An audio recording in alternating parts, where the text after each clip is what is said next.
Ողջույն Անի, այսօր մենք խոսել ենք միգրացիայի իրավական խնդիրների ու կարգավորումների մասին։ Նախ սկսենք թե կացության, ինչպիսի տեսակներ կան։ Ողջույն Արեջան, շնորհակալ եմ հյուրընկալելու համար։ Հայաստանում կացության տեսակներից են ժամանակավոր, մշտական եւ հատուկ կացության տեսակները եւ հիմնականում ոչ ռեզիդենտների շրջանակներում շատ պոպուլյար են ժամանակավոր եւ մշտական կացության տեսակները, քանի որ հատուկ կացությունը հիմնականում տրամադրվում է ազգությամբ հայերին 10 տարվա երկարատևությամբ։ Եվ ժամանակավոր եւ մշտական կացության համար կարող են դիմել ցանկացած ոչ հայության հիմքի առկայության դեպքում ոչ ռեզիդենտ անձիկ, ովքեր ունեն համապատասխան հիմքեր։ Իսկ ինչպես նշեցիք, ավելի շատ ժամանակավոր ու մշտական կացության համար են ներկայացնում համապատասխան դիմումներ, որպեսզի ստանան կարգավիճակը։ Իսկ ինչ հիմքեր կան, որոնց առկայության դեպքում ոչ ռեզիդենտ քաղաքացիները կարող են այստեղ ստանալ ժամանակավոր կամ մշտական կացություն։ Տեսեք, հիմնականում հիմքերը աշխատանքային թույլտվություն կամ բիզնես գործունեությունն է, հիմնականում ամենապոպուլյար ուղղությունն է, կամ դա կարող է լինել կրթությունը, սակայն հիմնականում շատ պոպուլյարը վերջին տարիներին հիմնականում այս միգրացիոն արտահոսքի առկայության պայմաններում բիզնես գործունեությունը, որի հիման վրա կարելի է անել կացության թույլտվություն, որպես հիմնադիր ընկերության, եւ աշխատանքային թույլտվությունը, երբ որ դու որևէ ընկերության գրանցված աշխատող ես, որի պարագայում արդեն ընկերությունն է դիմում, քեզ հետ կնքում է աշխատանքային պայմանագիր եւ դու ստանում ես աշխատանքային թույլտվություն, սակայն օրենսդրական իմաստով երկուսն էլ Հայաստանում օրինական բնակվելու թույլտվության իրավունք են տալիս։ Բայց ժամկետների մասով իրանք տարբեր են։ Ժամկետների մասով հիմնականում թույլտվությունը կացության իրավունքը տրամադրվում է 1 տարով կամ 5 տարով եւ հատուկ կացության դեպքում արդեն 10 տարով։ Աշխատանքային թույլտվության դեպքում դա կախված է արդեն քո աշխատանքային պայմանագրից, սակայն կարծում եմ շատ տարածված է հիմնականում 1 տարվա թույլտվության համար դիմելը, քանի որ վերջերս հիմնականում Ռուսաստանի քաղաքացիներին, երբ նախկինում շատ էին տրամադրում անգամ 5 տարով, վերջին շրջանում արդեն իսկ շատ էր տարածված 1 տարվա համար դիմելը, շատերը չեմ կարող ասել, որ մերժում էին ստանում, սակայն խորհուրդ էր տրվում դիմել 1 տարվա կտրվածքով։ Իսկ ինչ հիմնական խնդիրների են բախվում ոչ ռեզիդենտ քաղաքացիները դիմում ներկայացնելիս ընթացքում էլ բնականաբար։ Նարեկ ջան, հիմնականում խնդիրները կարծում եմ ոչ ճիշտ տեղեկատվություն ստանալն է, քանի որ շատերը Հայաստան գալուց առաջ կամ արդեն գալուց հիմնականում փնտրում են տեղեկատվություն կայքերում, Telegram-յան ալիքներում, Facebook-ում, որտեղ իհարկե շատերը կիսվում են իրենց փորձառությամբ, շատերը ճիշտ ուղղորդումներ են տալիս, բայց շատերը նաև ապա տեղեկատվություն, քանի որ շատ անձիկ, ովքեր իրապես մասնագետ չեն, իրավաբան չեն կամ հարկային ոլորտի մասնագետ չեն, մարդկանց մի քիչ մոլորեցնում են իրենց խորհուրդներով, օրինակ հանդիպել է այնպիսի հարցադրում, որ արդյոք ես կարող եմ անշարժ գույք ձեռք բերել եւ ստանալ քաղաքացիություն, ես նման բան եմ լսել, կամ ստանալ կացություն ներդրման հիմքով,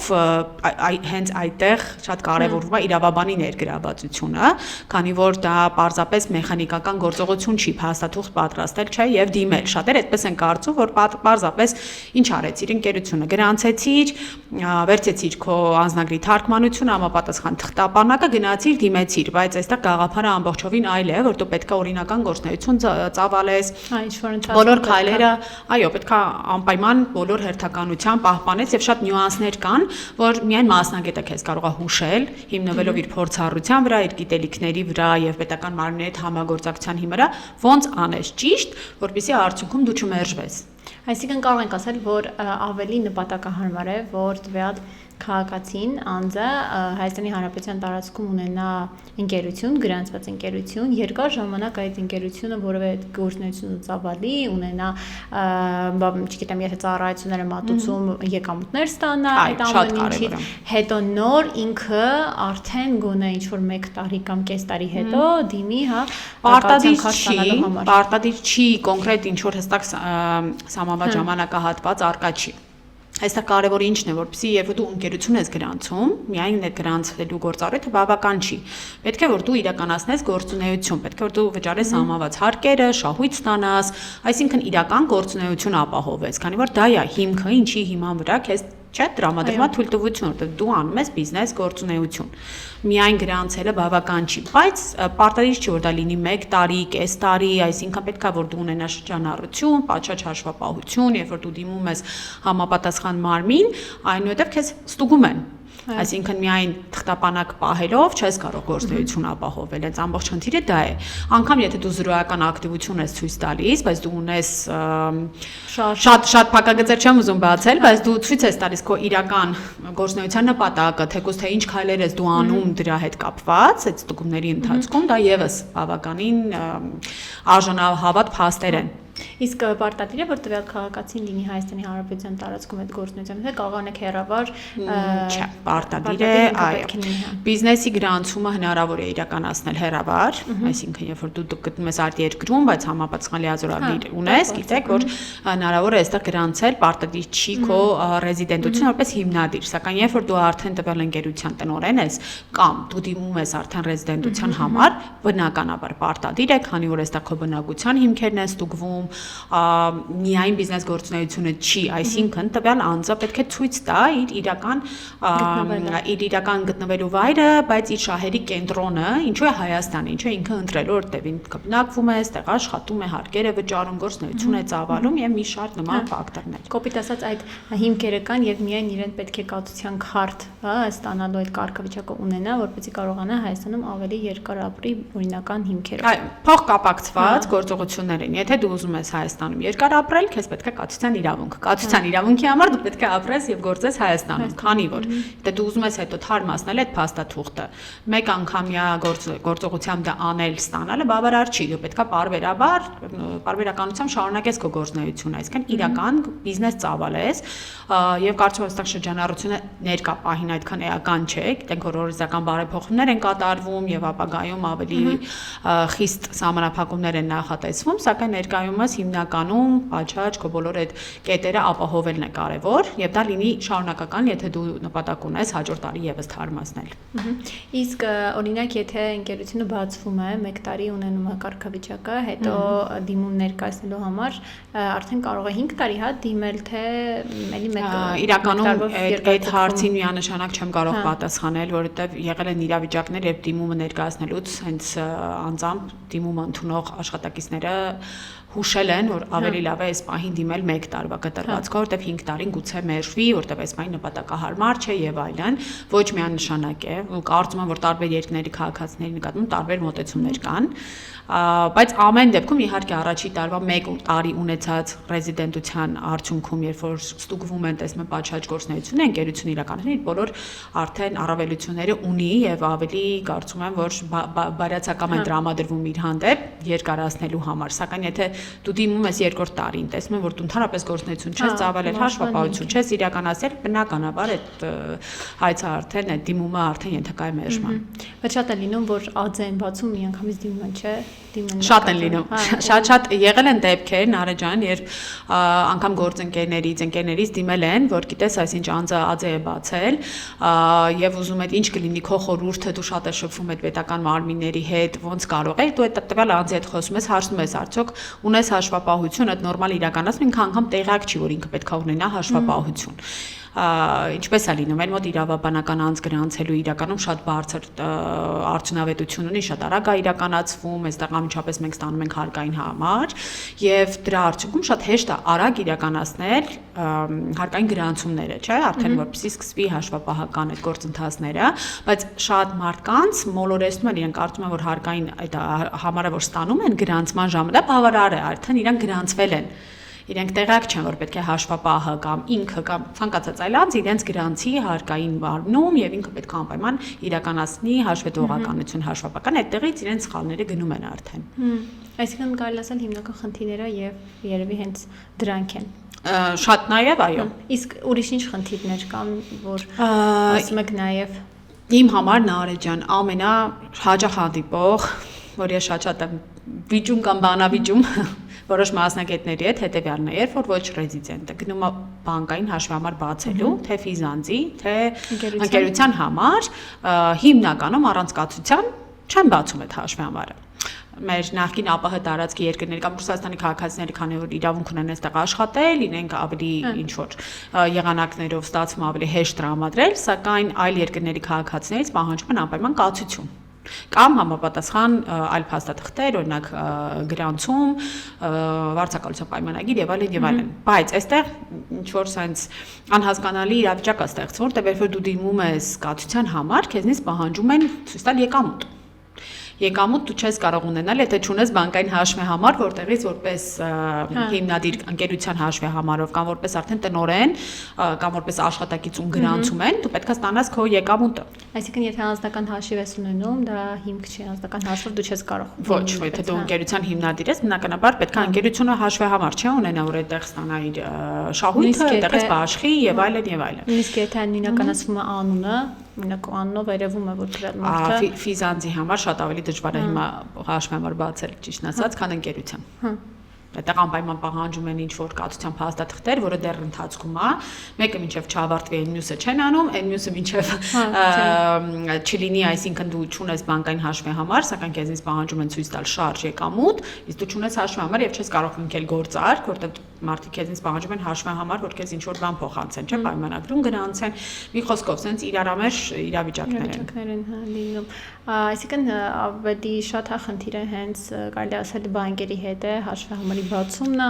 Խնդիր չի, իրականում դա սահմանափակումներ են, որոնք կենտրոնական բանկի կողմից շատ հաճախ նաև ուղղորդում է բանկերին։ Պայմանավորված է տարածաշրջանային իրավիճակով, օրինակ, այս վերջերս Իրանի քաղաքացիների համար գրեթե անհնար է բանկային հաշիվ բացել, որովհետև իրենցից անպայման պահանջում են այդ փաստաթղթերը։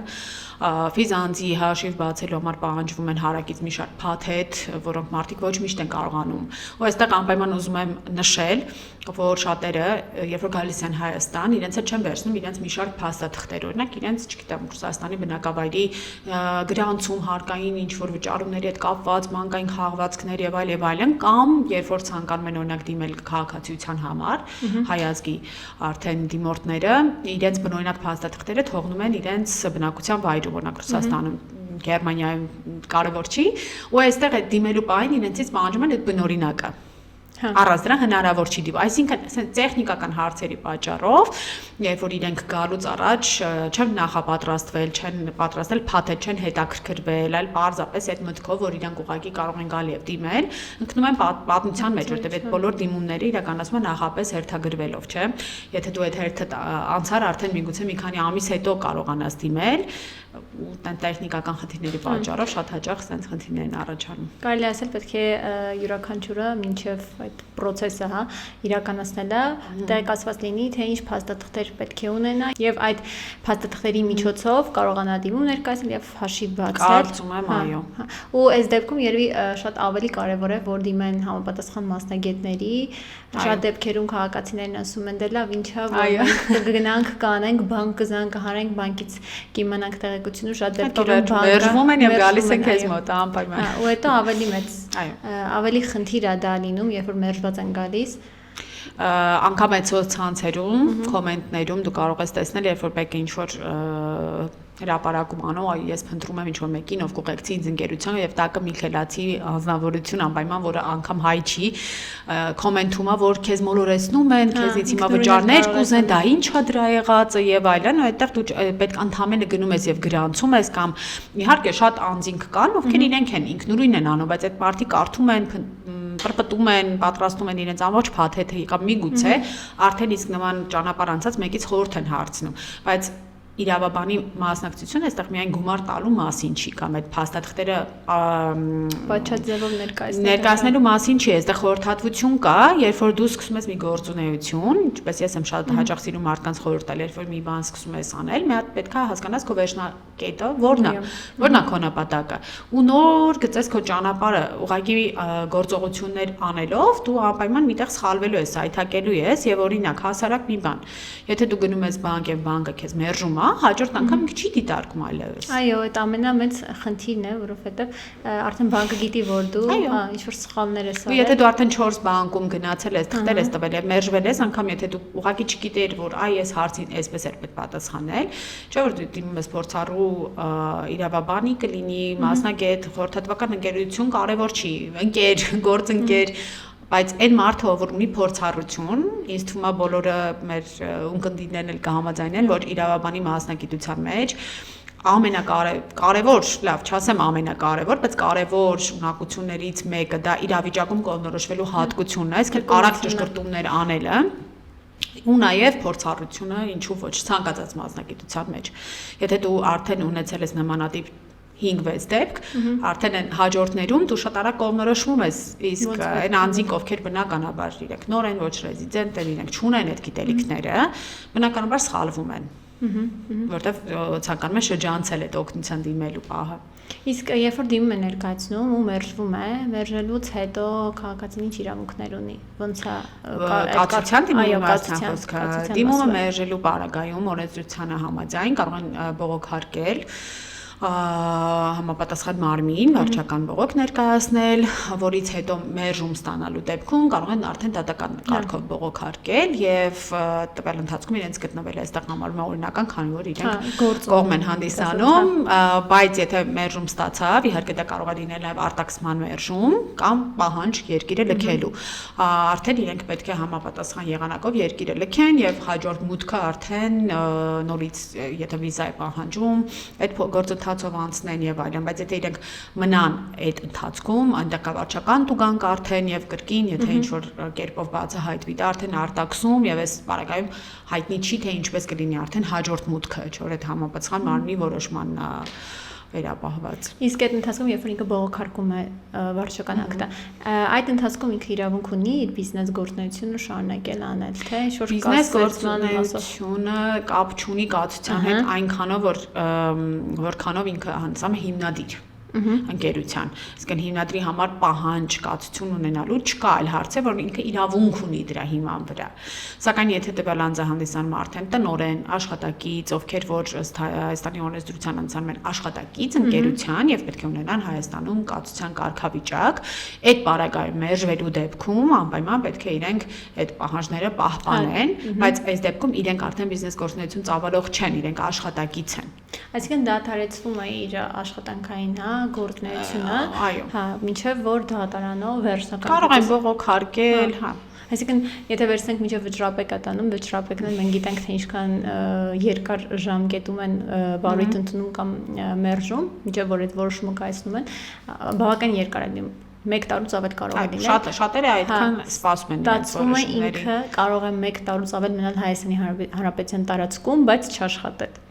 Եթե աշխատանքային թույլտվության, այդպես է ստացվում,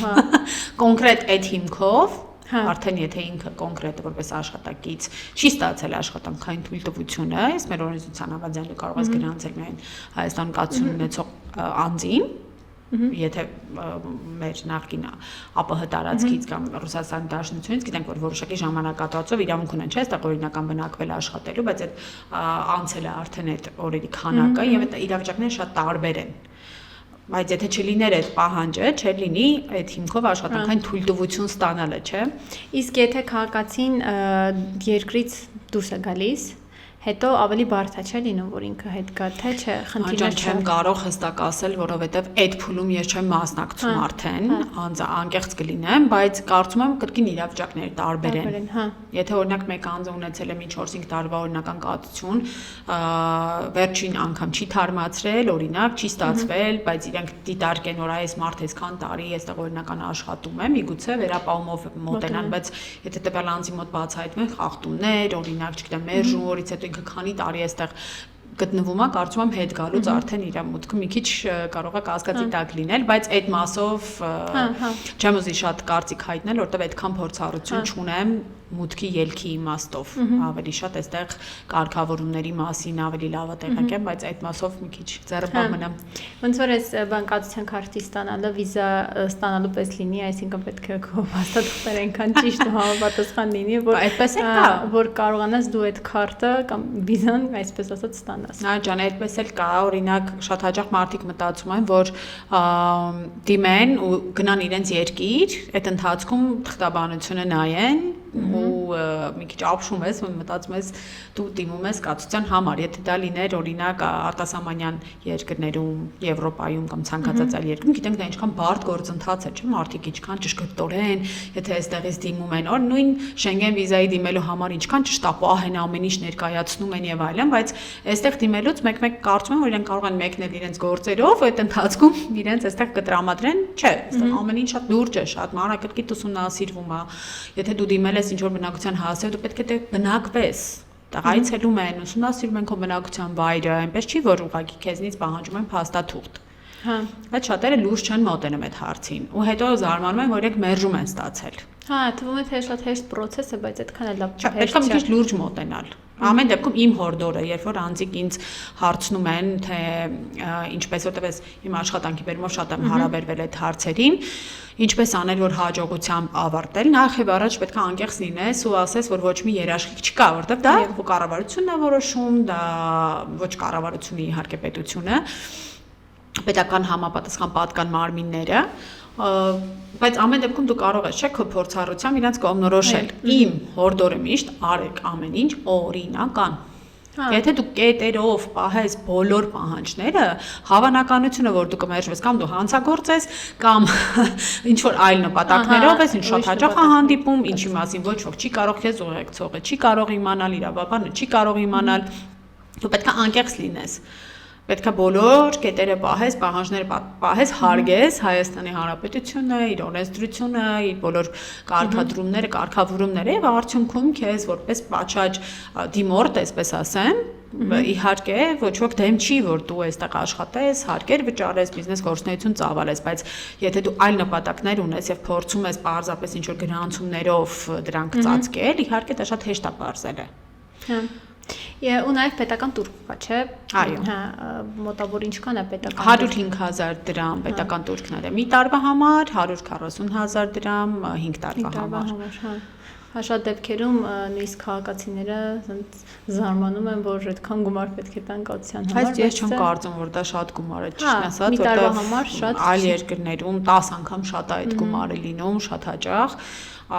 երբ որ զարմանում են կամ ասում են, որ բավական բարձր է, ես էլ եմ զարմանում այդ հարցի վրա, որտեղ իրականում դա բարձր գումար չի իմ կարծիքով, 1 տարվա կացության թույլտվություն հանելու համար, ինչու։ Երբ որ դու ունես 3 տարվա կացություն եւ սահմանված օրերով այստեղ բնակություն ես հաստատում, դու իրավունք ունես դիմելու Հայաստանի Հանրապետության քաղաքացիության համար։ Ստացվում է, որ ընդհանրապես ինչ որ X գումարի դիմաց դու իրավունք ունես դիմել քաղաքացիության համար, որտեղ պետական տուրք չկա։ Նման կարգի պետական տուրք չկա։ Ես կարծում եմ, դա հիանալի պայման է, որտեղ այլ երկրներում բավական ծախսատար է այլ երկրի կացություն հանել եւ քաղաքացիություն հանելը, դա էժան գործընթաց չէ։ Իսկ թվում է դրանով էլ է պայմանավորված այս մեծ խոսքը միգրանտների։ Ու նաև մերժումն էլ, որովհետև դու գումարը վերադարձվում է արդյունքում, դա եւս շատ մեղ վերաբերմունք է դիմորդին։ Այդ շատ կարևոր հանգամանք է, որ իմանան, հա, շատ կարևոր է, այո, եթե մերժումը հետ է վերադարձվում, հետո մեր մոտ բիզնեսի գրանցում ընդհանրապես պետական տուրք է շատ մինիմալ պետական տուրք կազի գրանցման դեպքում, ՍՊ-ի դեպքում չկա, իհարկե կան արտաբյուջետային վճարումներ, եթե դու ցանկանում ես էքստրա արագ անել ինչ-որ գործողություններ, բայց ես կարծում եմ, որ այդ գործընթացները մեզ մոտ շատ հասանելի են եւ նախկինում աշխատելով պետական համակարգում ես ինքս եմ լրացրել համապատասխան միջազգային հարցաշարեր, որտեղ Հայաստանի Հանրապետությունը շատ բարձր դիրքեր է զբաղեցնում են, գիտենք այդ doing business-ի հարցաշարերը միջազգային, որտեղ համեմատում են տարբեր երկրների արդյունավետություն, ինչ որ գործիքների օգտագործման հարցերում եւ Հայաստանի Հանրապետությունը շատ բարձր դիրք ունի այդ մասով, որովհետեւ ի տարբերություն շատ այլ երկրների, այստեղ բիզնես գրանցերը պարզապես 1 օրվա, 2 օրվա հարց է։ Դա գերարագ մեխանիզմ է, գերարագ ու կացության հարցում իհարկե այս հերթագրումներն են մի քիչ ավելի երկարաձգում, երբ որ ժամանակին կար այդ կենթանի հերթով դիմելու հնարավորությունը շատ ավելի արագ էր բնականաբար ստացվում, այսինքն դա քո ձեռքում էր։ Ինչքան արագ կազմակերպես։ Հիմա մի քիչ բարդացել է, բայց ես գիտեմ, որ բարելավումներ են գնում, գիտեմ, որ ամեն ինչ փորձում են ավելի մեխանիկացնել, որպեսզի ավելի հեշտ լինի։ էլեկտրոնային հարթակներով գործընթացները անել, մենք գիտենք, որ արդեն քաղաքացիությունն են նման ձևով կարգավորում դիմումները, որ ավելի հեշտ ու արագ լինի։ Այո, հուսով եմ, որ ավելի գնալով ամեն ինչ մինիմալ հերթագրումների տեսքով կարվի։ Իսկ ինչ խորհուրդ կտակ են քաղաքացիները, ովքեր որ այս փուլում են գտնվում կամ ուզում են արդեն դիմումներ ներկայացնել։ Իմ խորհուրդը իրականում բոլոր օտարերկրյա քաղաքացիներին, ովքեր մեզ կլսեն, կարծում եմ, թարգմանության տեսքով, հուսով եմ, մի խուսափեք դիմել մասնագետներին։ Մի արժեզրկեք մասնագետների աշխատանքը, ովքեր պահանջում են գումար իրենց աշխատանքի համար, որովհետև դուք վճարելով այդ գումարը խուսափում եք 10 անգամ ավել վճարելուց, կարգավորելու այն սխալները, որոնք թույլ եք տալիս ինքնուրույն։ Դա շատ հաճախ կրկնվող սիտուացիա է, երբ որ մարդ փչացնում է իր ամբողջ ձեռնարկած նախաձեռնած այդ բիզնես գրանցումները, հետո դիմում է մասնագետին, վճարում է կրկնակի գումարը արդեն, որպեսզի նա ֆիքսի իր իրավիճակը կամ մերժվելուց հետո նույն դատական բողոքարկումների վրա, եթե կարելի էր պարզապես գրագետ սկզբում ստանալ խորհրդատվություն, այստեղ շատ կարևոր է ստանալ հարկային խորհրդատվություն համապատասխան մասնագետի կողմից, չէ որ շատ անձինք, ովքեր անձնական այլ երկրի քաղաքացի, այդ կրկնակի հարկման համաձայնագրերով կարգավորվող գործունեություն են ծավալում, անգամ երբեմն իրանք չգիտեն, որ կարող են հարկազատվել ինչ-որ գործունեության տեսակներից, շատ կարևոր է գիտակ մարդկանց հետ աշխատելը։ Այո, որպեսզի չձախողես, որովհետև եթե մարդիկ կան, ովքեր իրենց ապագան կապում են Հայաստանի հետ, այսինքն իրոք սա որպես ներդրումային հարթակ են դիտարկում, ուզում են այստեղ բիզնես ծավալել եւ այլն, շատ կարևոր է, որպեսզի դա անեն գրագետ։ Կարծում եմ, այդ իրենց հաջողության գրավականն է առաջին հերթին։ Այո, շատ ճիշտ եք։ Շնորհակալ եմ Անի, իսկապես կարևոր թեմա է ու շատ ավելի մատչելի, հակիրճ ու պարզ, այն կարևոր կետերը, որոնք որ օրենքում օրենքից պետք է այսպես ասած կարդային իմանային ու շատ հակիրճ ու կարևոր տեղեկությունները տրամադրեցիր մեր լսողներին։ Շնորհակալ եմ քեզ Անի։ Ես էլ եմ շնորհակալ, Նարե ջան, պատրաստ եմ միշտ խորհուրդներով օգնել։ Շնորհակալություն։ Չմոռանաք հետևել մեր YouTube-յան ալիքների ըստ օրենքի հաղորդումները դիտելու համար։